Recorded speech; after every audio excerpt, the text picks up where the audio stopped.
Hi, welcome to Tabs 2 Cents. Today on the show, we have Joe Brown. Joe is the founder of Heresy Financial. And today we're talking about investing and finances. Hope you enjoy the show.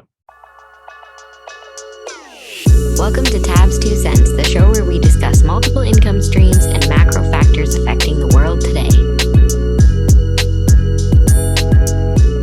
Hey, Joe, welcome back to the pod. Yeah, thank you for having me. Yeah, no worries. I thought we could start just in case anybody isn't familiar with you and your brand. A little introduction about yourself, sort of what you do. Yeah, absolutely. So, brief, full overview of the story. When my wife and I got married, we had a ton of debt and made basically no income. And so I figured we needed to figure out a way to get ourselves out of that hole. Started learning about basic personal finance, like getting out of debt, making a budget, the simple stuff, and really kind of fell in love. And I was talking to my buddy who had recently gotten a job as a stockbroker, and he told me, he's like, hey, look, if you like this stuff, you may want to consider a career in it. I can get you hired in the broker training program. And so I jumped at that opportunity. And for the next just about 5 years, I was a stockbroker, did every single thing that I could, probably almost once a year. I kind of changed roles, tried to, just hop around and do as many things as I could to learn as much as I could, because that was the most interesting part of it to me. I wanted to know how the economic machine worked really from the inside. It eventually got to a point where I kind of started running into brick walls on, the mechanisms of, how the economy works, how money works, the interest rates and inflation and what the Federal Reserve does, and, fiscal policy, all of that. I then had to start basically finding other sources of information. So started finding books on macroeconomics and studying, outside of the belly of the beast, and kind of got introduced to Austrian economics, people like Peter Schiff I found. And that's when things started really to click for me, and I started to put two and two together. And it ended up getting to a point where I was like, you know what, this is how I know the way that these things work now. I can't continue to do what I'm doing in good faith. And so I left my job and started Heresy Financial to just teach people how money works, because it's my belief that if you understand how money works, then you're going to be able to make more of it for yourself and keep more of it for yourself. And so that's been the goal all along, and why I do what I do now. And so now my main source, my avenue for that, is going to be my YouTube videos. I'm pretty active on Twitter also. Yeah, and you also have a great podcast as well, which I tune into fairly frequently. And one thing I've noticed with your pod and with your YouTube and kind of with your brand is that you sort of have a macro tilt, but then also you have a lot of courses on sort of the micro and personal finance and stuff. So I thought I could just start. One of the things I wanted to ask you about specifically is how you like to invest. Do you prefer to go with the top-down approach, or do you prefer the bottom-up? Because I know that a lot of people like to say that macro's too hard to predict and this and that, and then on the other side you say, well, if you can find the correct trends, and maybe you could find a company within those. So I just kind of wanted to hear your take on those two different strategies for investing. Yeah, absolutely. I think it's kind of both and. So that's why I do both. And I think the macro is something that is more, it's the perception is that it's more complicated than it really is. So that's why most of my my public content that is free is about understanding how the machine works overall, because it can be extremely daunting to understand kind of how all of those little pieces fit together and feedback on each other. I think nowadays people are a lot more interested in that as well, because you had a period of time for, maybe 40 years where bond prices, bond interest rates were going down. We were in an environment for the last 40 years when interest rates were declining. And that's a multi-decade super cycle that bottomed in 2021. You can't go below zero rates.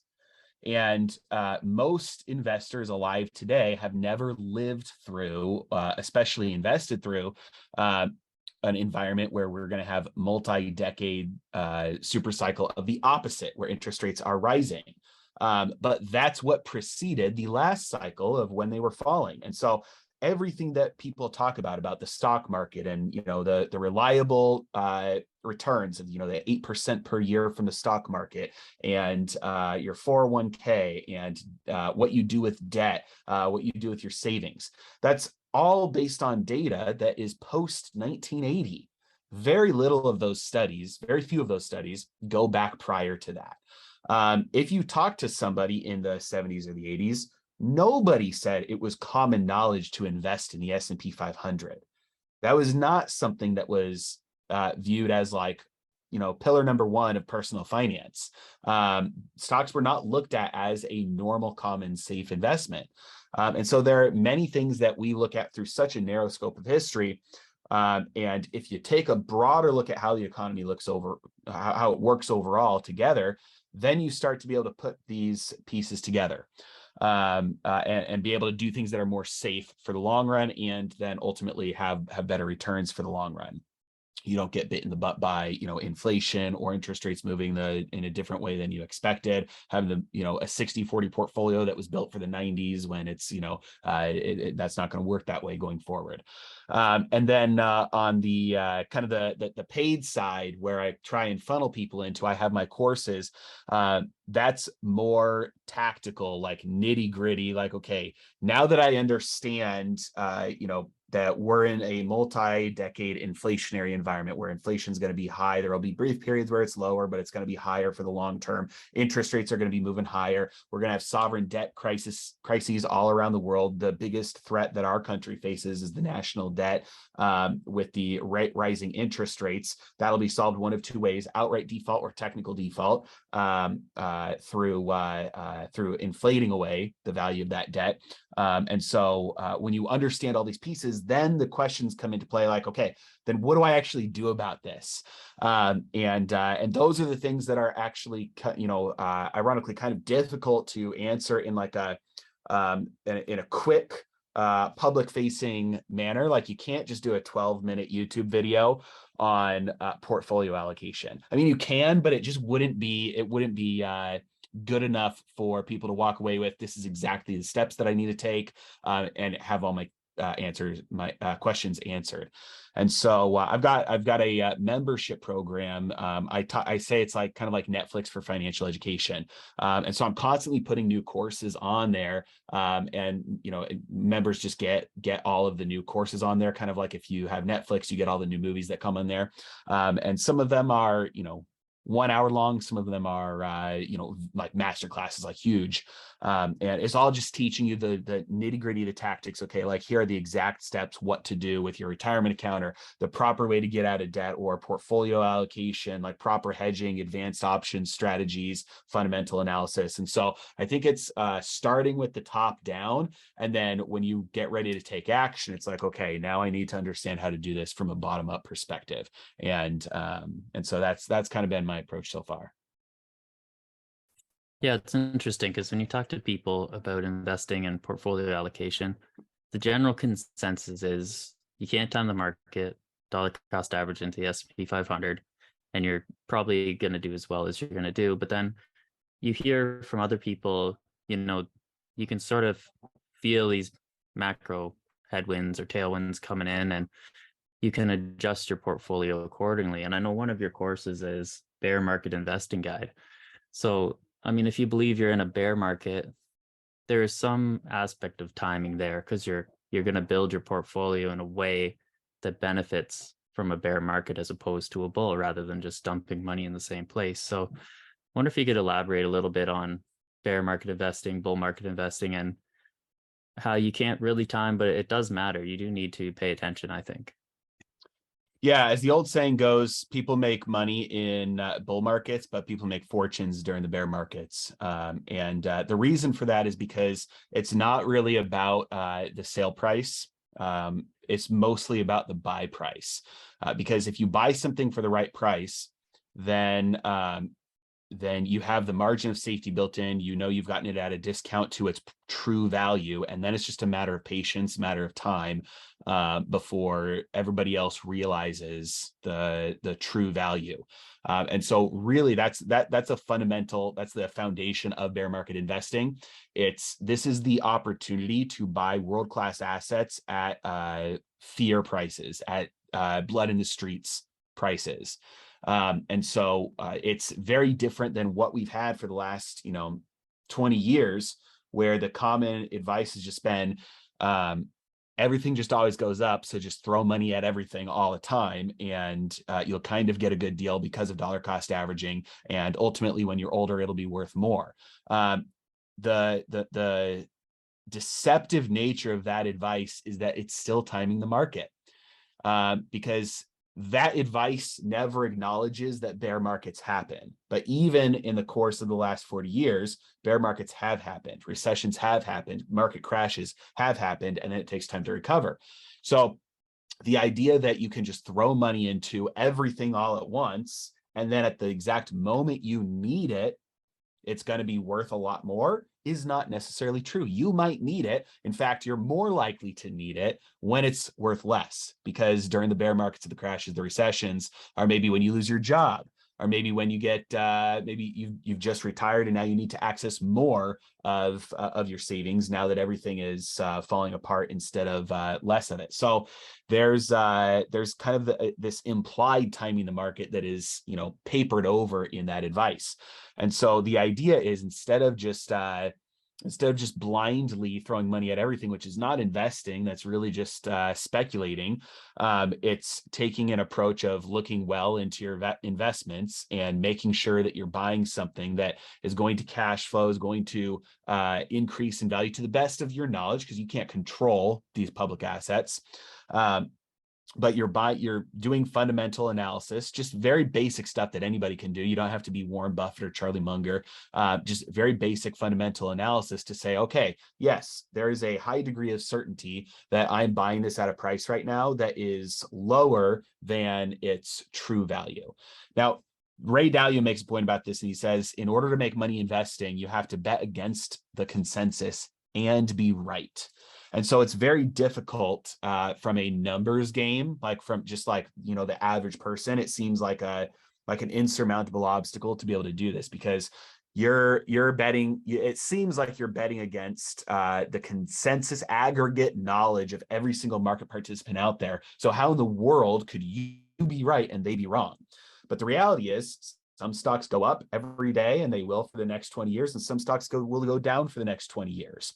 And so on average, most of the market is going to be wrong most of the time, because the only way for the market to be correct right now about that asset that you're considering is if the price of that asset never moves from here, because that's the consensus, that's the current value. And so if you just apply a little bit of fundamental analysis and you say, okay, I think it's actually worth more, then the question is, well, why are people selling it at this price? And there could be a whole host of reasons why.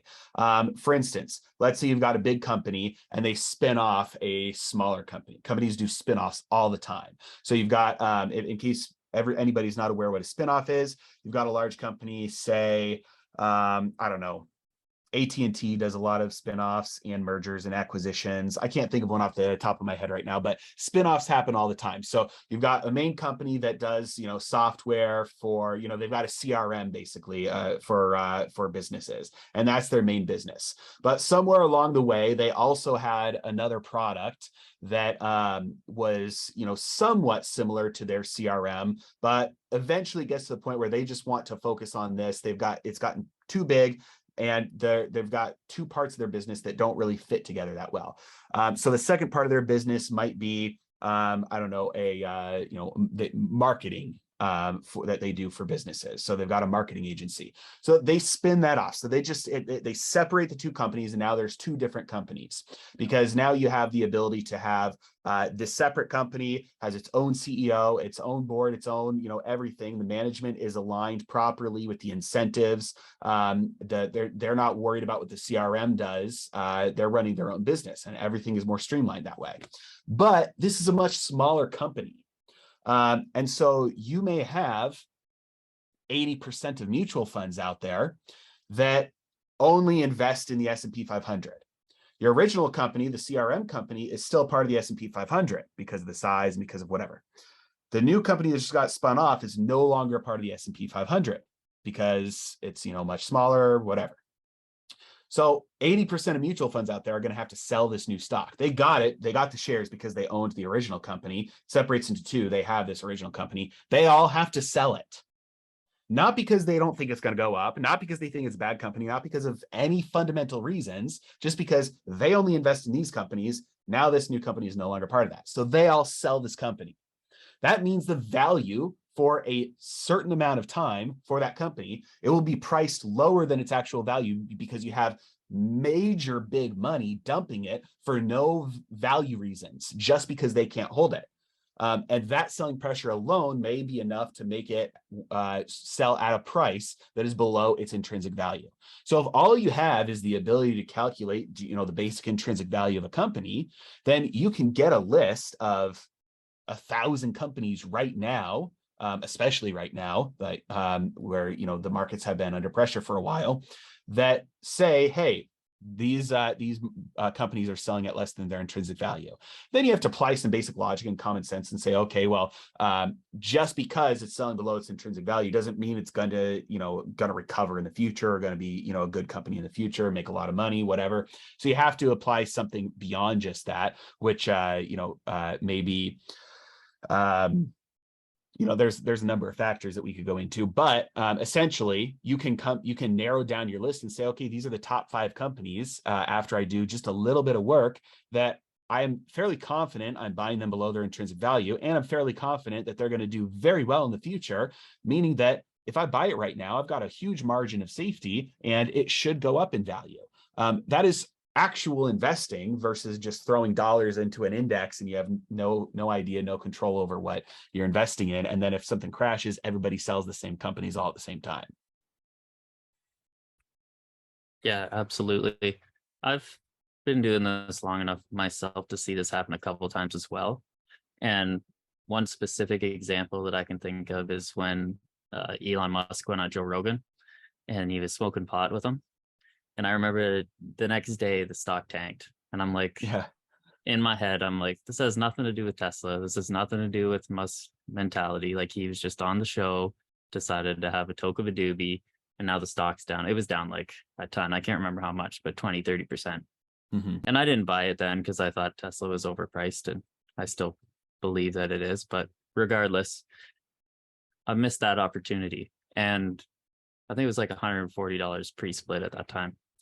And one thing that makes me think of is, do you think that the most opportunity can be found in like specific companies with certain, catalysts that happen, like the Musk thing or the spin-off thing? Or do you think that opportunities can be found from like systemic bear market where everything is just pushed down beyond belief and nobody wants to invest and is too scared? That's a great question.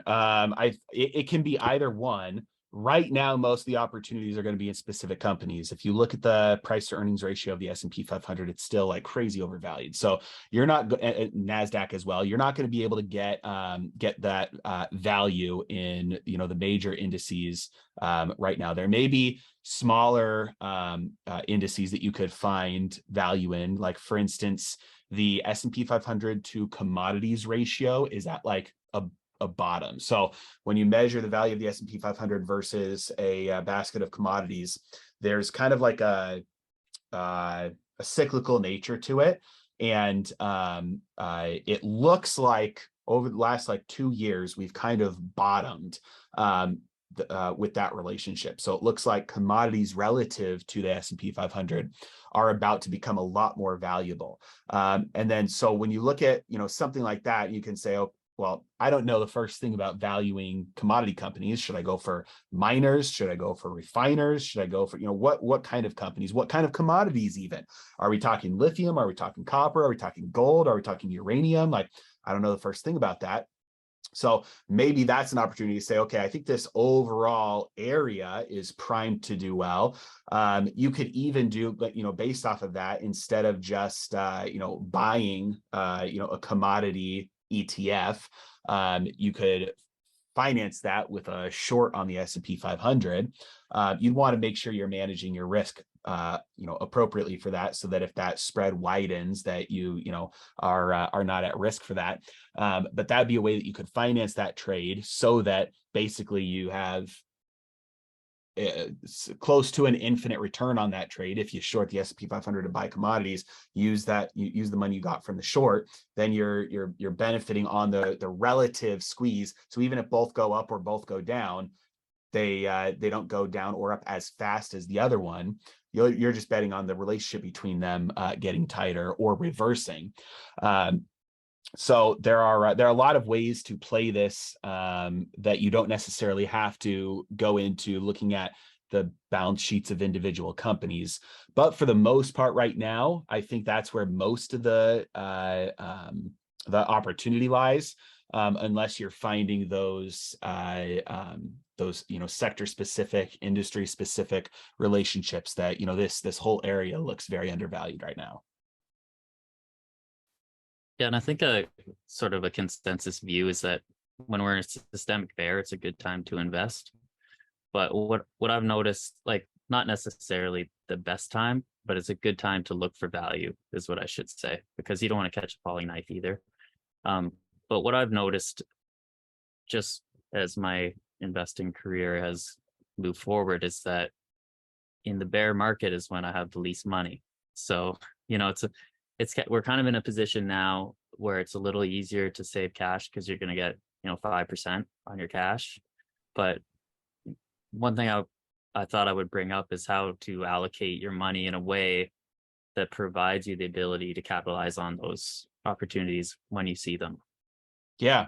Well, this is something that I teach in the portfolio allocation course inside my membership program. But basically, you want to have your money spread out, and not all most people have most of their investments just in the S&P 500.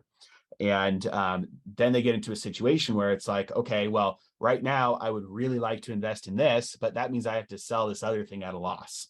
And so the idea is, and this is not something I made up, it's just a couple things from very old portfolio allocation pieces of wisdom that I kind of pieced together. In general, the overall allocation that you want to have is about 1/3 of your money in business, about 1/3 of your money in real estate, and about 1/3 of your money in reserves. So the business portion, that's going to be stocks. And so the more you can get into, reading balance sheets, fundamental analysis, technical analysis, looking at different industries and sectors, and being very intentional about how you invest that money in the business portion, the better you're going to do. That can be your own business as well. Many times you're going to have the most potential for, growth. You're never going to get a 100% return in 1 year investing in, the S&P 500 or the NASDAQ or the Dow. But you could absolutely get 100%, 200%, 300% return if you start your own business. So business is where you get the major capital gains from your portfolio.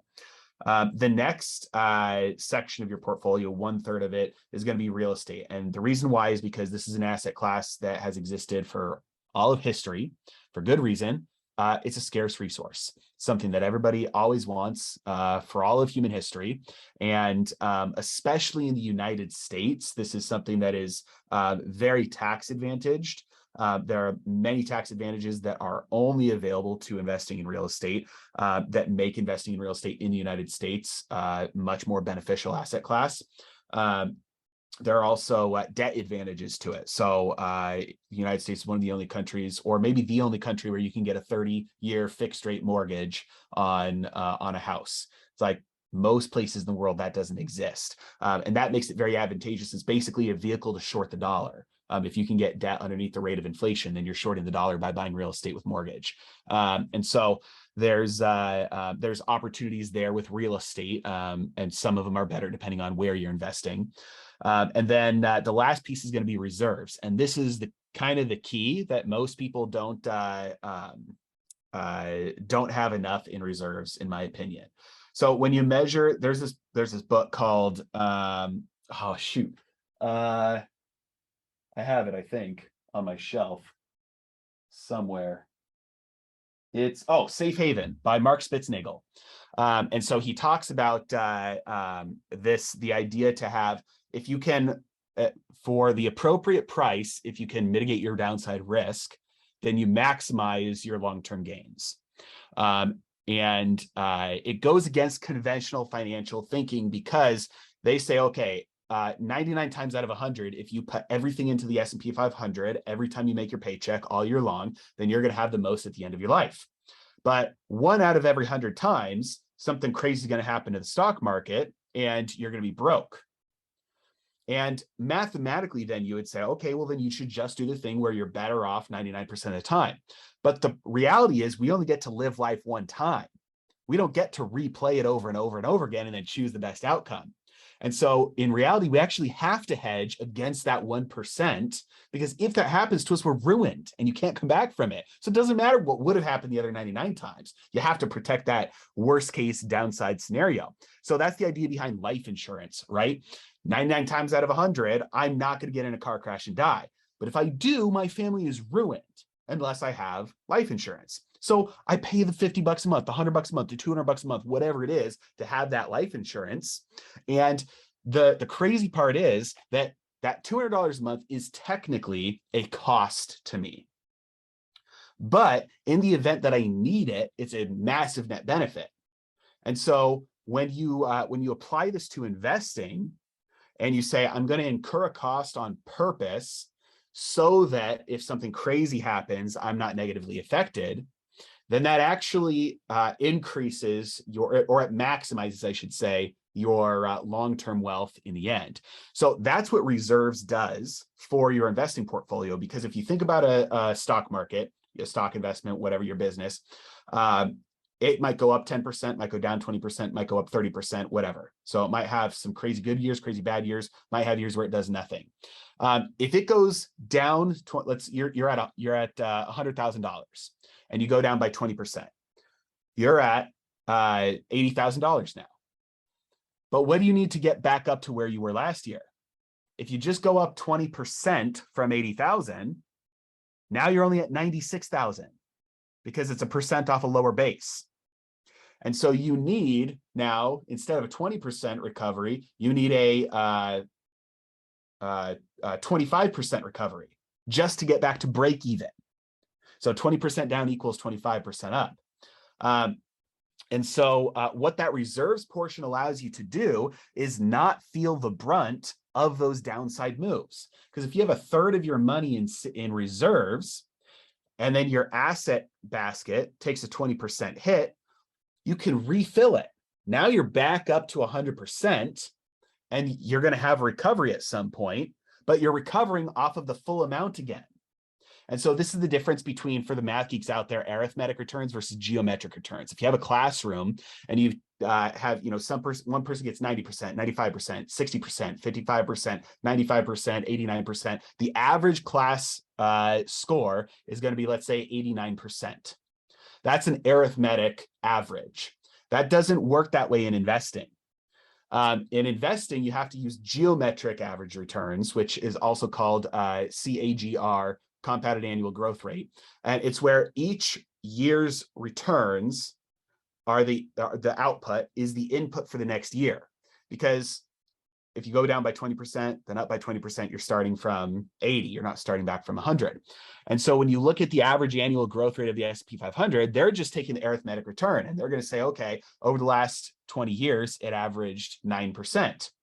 But if you put 10,000 in 20 years ago, and then do that, say I grow by 9% every single year, you're actually going to come up with a number that's far larger than what reality would have given you, because the arithmetic return is incorrect for investing. It doesn't account for the fact that every time you go up or down, that's the next input for the next year. So that's a long way of explaining why the reserves portion is so important, but it's because it allows you to refill to zero, or to back up to where you started from, so that when you have that recovery, you're not recovering from a much lower base, you're recovering from back at where you started. So you never have to take the brunt of that hit. It allows you to hedge against those downside risks. And then you actually do get the arithmetic returns rather than the geometric returns, because you're refilling it with your reserves. If all that didn't make sense, the only thing that matters is having ample savings means you can buy when stuff goes on sale. And you don't have to worry that, you know, your stuff went down. You have some cash. Now, I have some opinions about what that cash should be, and I think 5% in Bitcoin, I think 20% in gold, 5% in cash. So I have some ideas of how that savings part. I don't think it should all be in cash, because inflation is going to eat you alive. But those are vehicles that store value. Those act as reserves, act as savings. And just the dollar by itself is not the only vehicle, and it's by far from the best vehicle to have in reserves, to have for your savings. Yeah, and that totally makes sense to me. And I've never heard the, 1/3 in each area argument before, but it makes sense. And it's funny because in my own personal finance, I've been considering, different business ideas and things. And I was like, how am I going to fund this? And I was kind of like, well, maybe I'll just sell some stocks. And I'm like, well, I don't want to sell my investments, but based on what you've just said, it's the same bucket. So it would make sense if you have a business idea, you could sell some stocks and use that to fund it and just kind of see what happens, because you can, why not bet on yourself as opposed to bet on somebody else? Mm-hmm. And I think that's a great way to look at it, is, a third business, third real estate, third reserves. And just based on that, that argument kind of goes both ways, because you can lose out on the compounding opportunity cost when you have the reserves. So this is something that I battle with fairly often, because I'm like, if I hold all this cash, the opportunity cost that I could lose and the compounding gains in, like, the S&P or whatever, is a challenge sometimes to think about. But at the same time, if it goes down, then you don't lose as much. So, I think it's a good way to just kind of hold your base. And then would you say that if you have, 1/3, 1/3, 1/3, do you rebalance annually, or do you do this like semi-annually? Yeah, that's a good question. I think a standard quarterly rebalance is perfectly appropriate, unless something crazy happens where you become, extremely out of whack. And so, especially if we look at 2020 and 2021, when there were just crazy things happening in the markets, there were absolutely opportunities where you would look at that, and you just have to use some experience and some wisdom, and just say, you know what, now is the time to rebalance. An example of this is August. I'm gonna get the date wrong here, but there was a crazy day in, I think, August of 2020. Okay, I've got it up here. It was September 2nd in 2020. Anybody, pull up a chart of the S&P 500 on September 2nd of 2020. And I remember watching the market that day. And this was like in the height of the euphoria after the printing had started, interest rates had been lowered. Like, this was in the heart of NFTs were starting to go crazy, and this was the FOMO, this was the euphoria, this was Davey Day Trader, the Dave Portnoy was getting into day trading. This was there's just everybody was from home, day trading wasn't working, they were getting paid by the government to not work. This was like peak euphoria right here. And that day followed a consecutive 2 months straight of the market going up every day. And it had just blown through the prior all-time high right before COVID started. 2 weeks before that, it was end of August 2020 when it finally broke through that high. And for 10 days straight, it just popped. And then on that September 2nd, it was insane. I don't remember what the exact percentage was, but it was a huge pop. And everybody's portfolios, were leveraged at that point. And everybody was posting their gains, crazy gains. Like, I made, 200% just today on my entire portfolio, just insane stuff that people are putting up online. And over the next 1, 2, 3 trading days, the stock market fell. What was it? It was, it was 7%. It was a little over 7% in the next 3 trading days from there. And then after that, it came out while everybody was leveraged, everybody was piling in, everybody was buying call options. And the way that market makers pair trades with options is you take somebody who wants to buy something, you take somebody who wants to sell that same thing, and you match them together and take the middleman cut. But if everybody's buying calls, there's nobody selling those calls to match them up to. So the market makers have to take the other side of that trade. But the market makers are not in the business of maintaining a book. Market makers are in the business of being a middleman and taking the cut. And so they don't want to have price exposure to the upside or to the downside. That's not their game.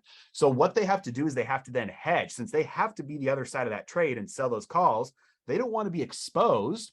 So in order to hedge their exposure to those calls that they sold, they have to turn around and they have to buy the stocks.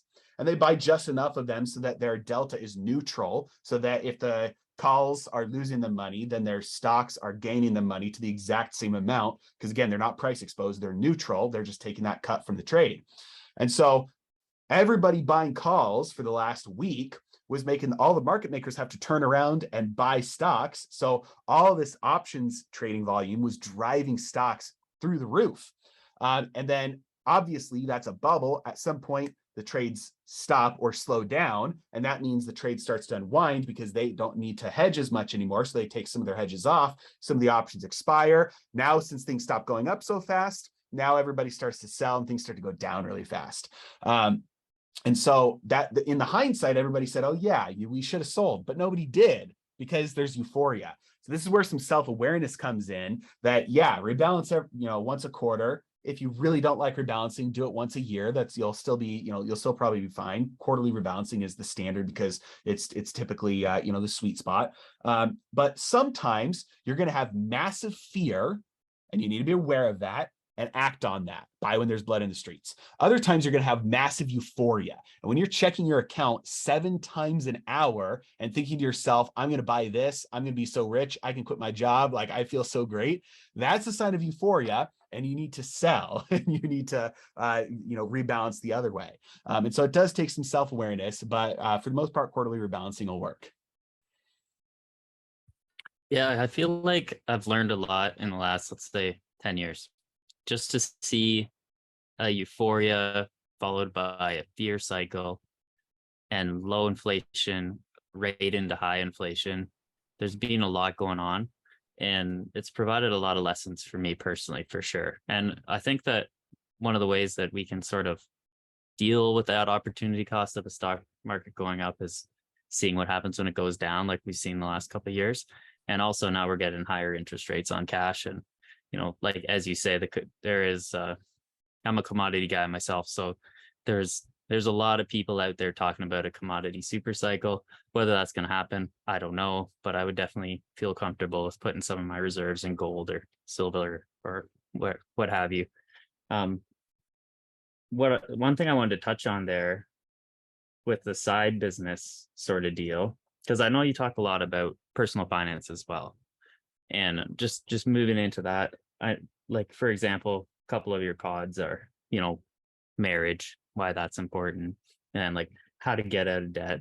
I just kind of wanted to ask you, just because I'm slowly building my channel as well, how the experience with YouTube has gone, and what are some of the major lessons that you've learned for your finances or for yourself just in that process? Yeah. A lot, actually. This is something that I've been slowly trying to piece together, starting to put content out about this, because it's been so, I made so many mistakes, learned so much, and then the proper execution has been so beneficial that I think there's a lot of people standing on the sidelines, sitting in the arena, wishing they could get in the ring and fight, thinking that they don't stand a chance, and fear stops them. And one of the guarantees in life is that if you don't do something out of fear of failure, you are guaranteeing yourself to failure, ironically, because you can't succeed if you don't try. So I when I quit my job, I did it.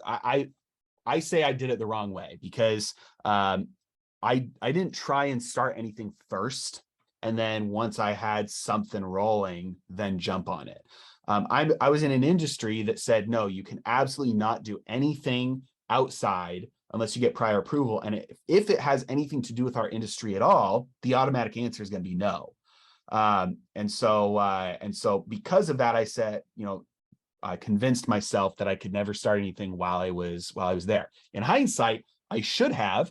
And then if they found out about it, then I would have gotten fired. And then I would have been in the exact same situation I chose to be in.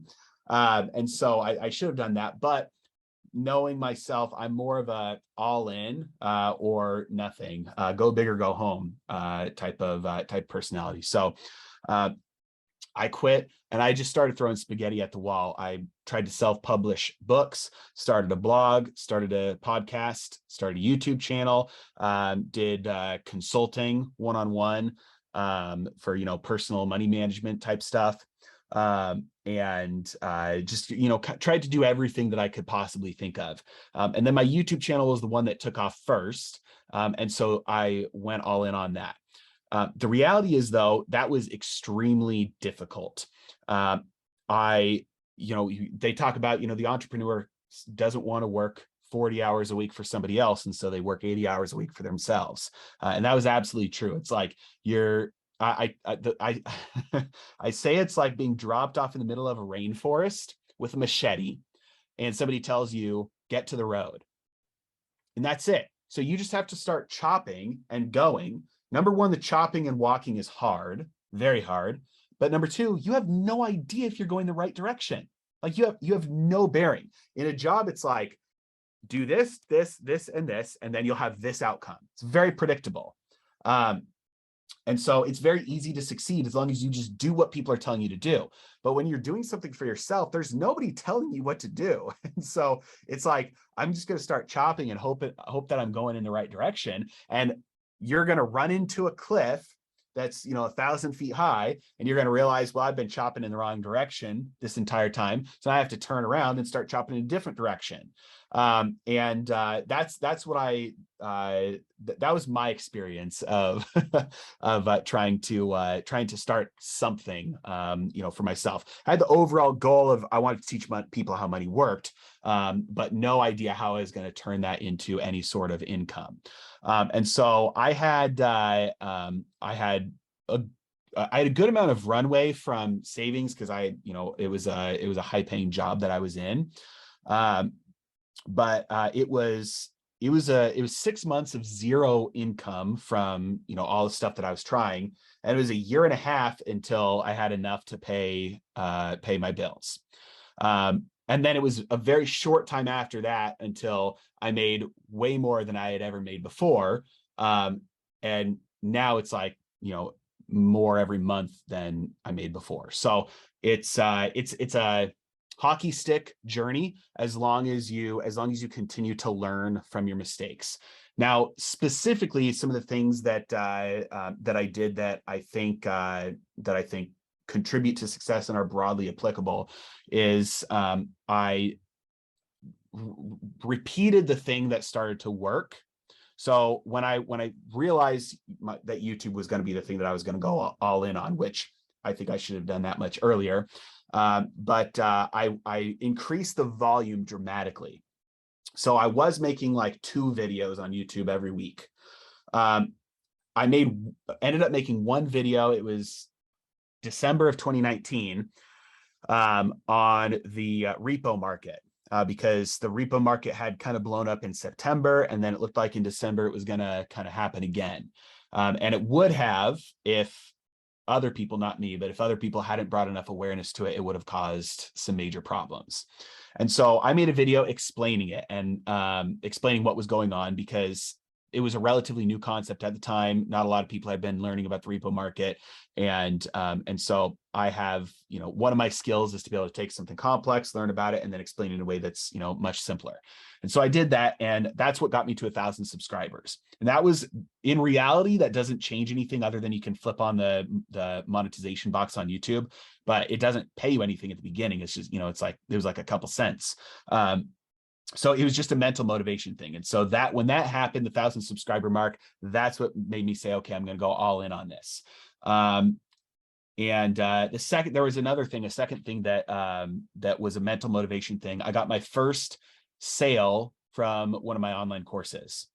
And so that was like my first dollar of internet money that I had ever made.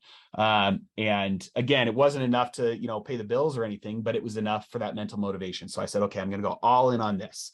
And instantly I went up to one video every single day. In retrospect, focusing on quantity in the beginning over quality is the most important thing that anybody can do in their entrepreneurial journey or in their skill acquisition journey, their job journey, whatever.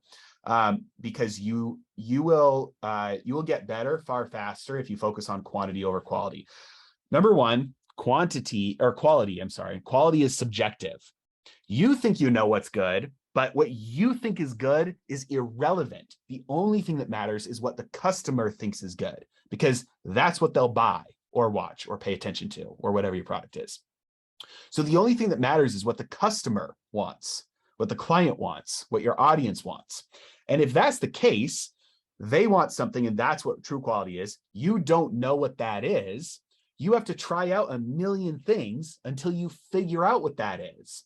And your audience is going to be different than every other person's audience. And you know that because you've watched 100 different YouTube channels, maybe 1,000 different YouTube channels. You've listened to, hundreds of podcasts. You've read dozens to hundreds of books, and they're all wildly different. And some people love these things and some people love these things, and they're extremely different from each other. So you have to figure out what your audience wants from you, what your customers want from you. And the only way to do that is repetition. The only way to do that is try out as many things as possible. And by accident, you'll hit something that they like. And then you double down on it and you start doing more of what gets those results. And you focus more in from there on what works. The second reason to focus on quantity over quality is because you can't get better at something without practice. The only way to get better, there's a common saying that practice makes perfect. That's not entirely true. Because if you do something badly over and over again and never attempt to improve it, then you'll just do something badly forever.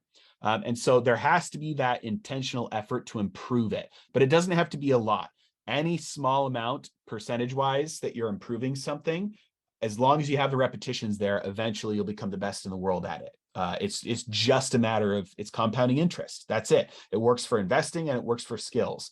And so the only way to get better at something is to do it over and over and over and over and over again, and try and get a little tiny bit better each time. And so pairing both of those things together means quantity is way more important than quality. And if you focus on quantity, eventually you'll have quality.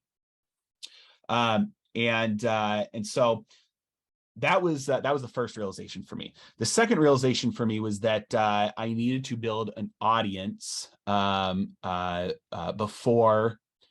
I built a business. So I think this is probably contrary to what like literally everybody else will say out there. So take it with a grain of salt. This worked for me. Most people that I know, most of my friends in this space, they have a business and then they start content to drive people to the business. And that's fine. That works. For me, I quit my job. I started a business, and then I looked up from my desk after I spent weeks, months trying to build this thing. And I realized I have nobody to sell this to. And so you can build the best product in the world, but you have to have marketing to go along with it. you have to have somebody to sell it to. You have to have leads. And so for me, I realized, the best way for me to be able to do that is through YouTube, but it can be any acquisition channel. It doesn't have to be YouTube. It could be social media. It could be paid ads. It could be anything. And so I said, okay, well, I need to start getting that attention, getting those eyeballs on me. So then that became my focus for the next year and a half. And after a year and a half, then I started saying, okay, I'm going to start to try and monetize this and funnel that attention into a way to make money. Now at this point, this is why, when you ask somebody, let's say if you wanted to go on vacation, it would be kind of ridiculous to ask people who are on vacation what their lifestyle is like on vacation and then mimic that. It's like, if you want to go on vacation, the way to do that is not to lay by a pool and drink a beer. That's what you do once you're on vacation. That's not what you do to get to the vacation. In order to go on vacation, maybe you have to get in the car and drive somewhere. You have to pack, you have to get a plane flight, you have to fly somewhere, you have to book a hotel. And then you can be on vacation. So what gets you somewhere is not the same thing that you do once you're there. And so now, once you kind of get to this point, I've kind of reversed and I've said, okay, now I know what quality is. So I'm going to quadruple down on that. And I'm not going to be focusing on quantity as much anymore. Now I have the attention and the eyeballs. So now I'm going to be funneling that towards a business. And so that's the process that I went through and kind of how I changed along the way. But if I were to go back and do it differently, it would be to do those same things faster and earlier. Yeah, for sure. That's awesome. Thanks for that. Really appreciate your insight on that. And one thing I've noticed for me, just working through this, I don't have a ton of followers, a ton of viewers, but just the process that I've gone through has really enlighten me in a way that I can look at other businesses and I can see what they're doing right a little bit easier. Have you found that with yourself, that building your own brand and your own business now and seeing what you had to do when you look at an investment opportunity in the market or otherwise, do you feel like you understand it a little bit better and the work that's gone into what they're doing? Yeah, absolutely. If I understand your question correctly, I think the one of the biggest failures of the modern education system is that it teaches people to memorize and work alone. If two people work on the same test together in school, that's considered cheating. But in life, if you don't collaborate with, in life, nobody has the entire set of skills that you need to achieve big success. And so when you can pair up with the right person who has the missing pieces, they know answers, you know answers, and they're different answers. If you could work on a test together, you guys would ace it. If you work separately, you both get a 50%. In school, that'd be cheating. In life, that sets you up for success. That's when you win. And so absolutely, if you take a look at what the people are doing who are succeeding, and then you try and copy that, and not in a plagiarism way, but in a way of okay, for instance, a good example of this is thumbnails on YouTube. There are, I don't know, countless YouTube channels out there, and very few of them have had the success that a channel like Mr. Beast has had. One of the reasons why he's successful is because he takes for the starting point to a video for him is his thumbnails. So he thinks about what is a thumbnail that will grab people's attention, and then can I make a video about that?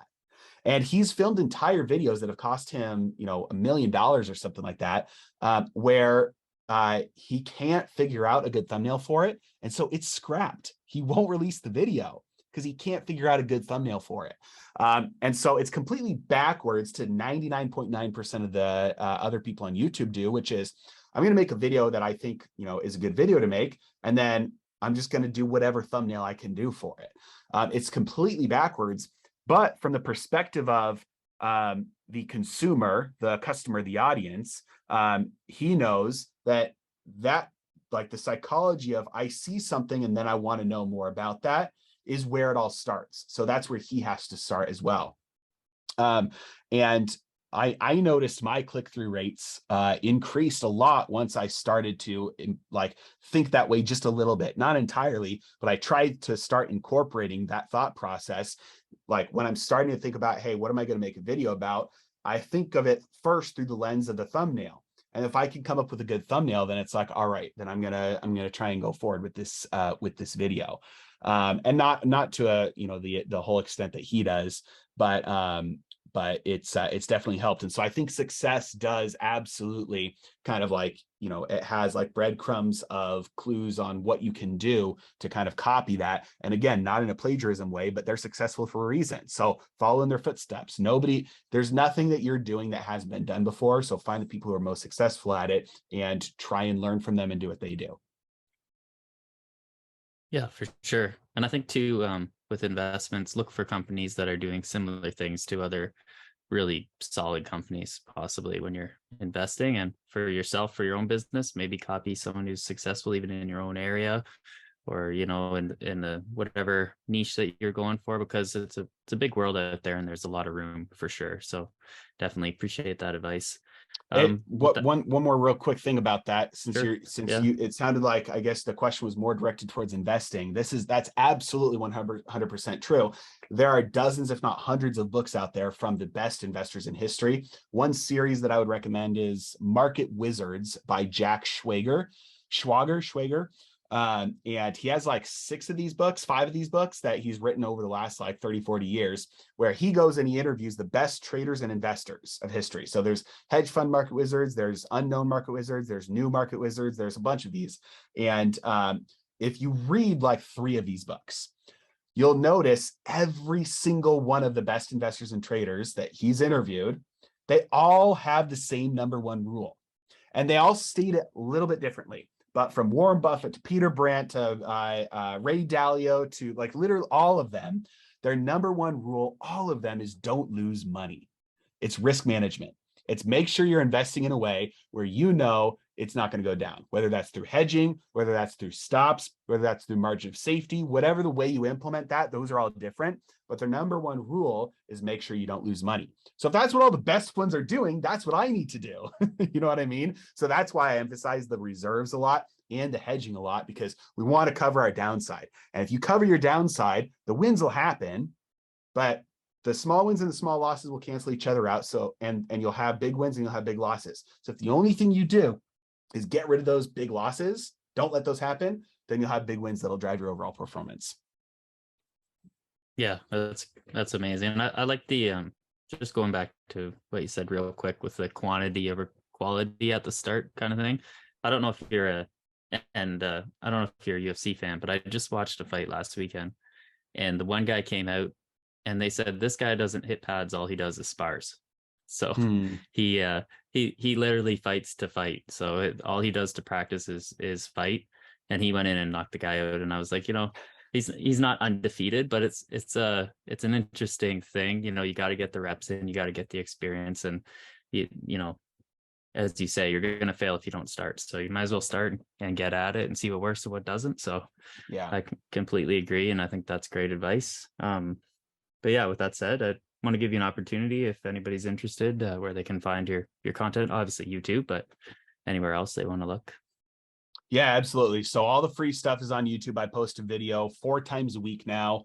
And I'm on Twitter as well, pretty active on there. If you want to go deeper into, a lot of the stuff that we covered on this show about the more like the tactics and the advanced investing, that would be university.heresy.financial. You can find it by going to my YouTube videos. It's in the link of the descriptions. But university.heresy.financial will take you there. Awesome. Thanks so much, man. Appreciate you coming on. Thanks for having me.